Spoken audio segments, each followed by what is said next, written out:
Добрый день, уважаемые родители. Меня зовут Катюхина Анастасия Викторовна, я врач-педиатр. Сегодня хочу с вами обсудить такую тему, как насморк или ринит. Сейчас, в период межсезонья, очень характерна заболеваемость. Каждый год у нас это возникает осень и весну, и этот год не исключение. Дети у нас, как обычно, болеют ОРВИ, который протекает с насморком и с кашлем. Сейчас участились случаи затяжных состояний, как насморка, так и кашля. Часто на прием приходят родители с жалобами, что ребенок постоянно кашляет, но насморка вроде бы нет. Во время осмотра мы видим, что у ребенка присутствует явление ринита или насморка, но чаще всего это связано не с тем, что у него много соплей в носу, а слизь, которая стекает по задней стенке глотки. То есть мы говорим о вовлечении в процесс аденоидов или носовых ходов в задних отделах. То есть в любом случае эта ситуация требует лечения.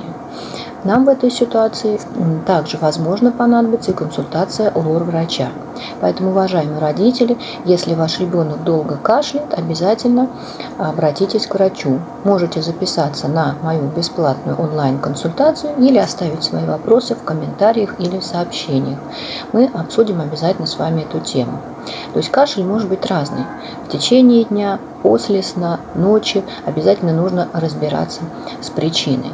Если это связано с носом, то нужно уделить внимание носу.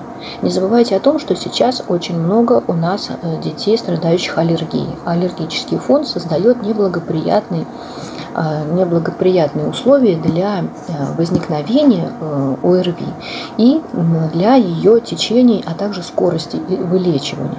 Поэтому это тоже нужно учитывать, попытаться разобраться и с этой ситуацией.